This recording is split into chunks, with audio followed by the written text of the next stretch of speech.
സംസ്ഥാനത്തെ റേഷൻ കരാറുകാരുടെ സമരം റേഷൻ വിതരണത്തെ ബാധിച്ചു തുടങ്ങി. കുടിശ്ശികയായ 100 കോടി ലഭിക്കാതെ ജൂൺ മാസത്തെ ഭക്ഷ്യധാന്യങ്ങൾ വിതരണം ചെയ്യില്ല എന്നാണ് കരാറുകാരുടെ മുന്നറിയിപ്പ്. സിവിൽ സപ്ലൈസ് എംഡിക്ക് വാതിൽപ്പടി സേവനം നടത്തുന്നവർ കത്ത് നൽകി. ഗോഡൌണുകളിൽ നിന്നും റേഷൻ കടകളിലേക്ക് വാതിൽപ്പടി സേവനം നടത്തുന്ന കരാറുകാരാണ് സമരം തുടരുന്നത്.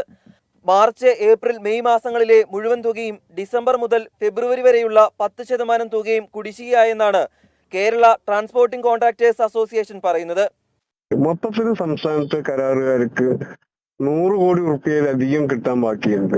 ഡീസൽ അടിച്ചതിന് പമ്പിൽ പൈസ കൊടുക്കാൻ ബാക്കിയുണ്ട്. തൊഴിലാളികൾക്ക് ഇറക്കൂലി കൊടുക്കാൻ ബാക്കിയുണ്ട്.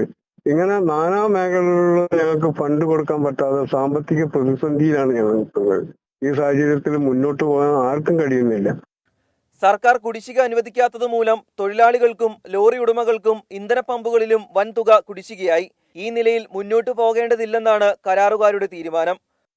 സാധാരണക്കാരെ അന്യമുട്ടി തങ്ങളുടെ കുടുംബം പട്ടിണിയിലാകുന്നുവെന്നാണ് റേഷൻ കട കരാറുകാർ പറയുന്നത്. എന്നാൽ പണം അനുവദിച്ചിട്ടുണ്ടെന്നും ഇവ ഉടൻ വിതരണം ചെയ്യുമെന്നുമാണ് സർക്കാരിന്റെ വിശദീകരണം. രാഹുൽ സുരേഷ്, 24 കോഴിക്കോട്.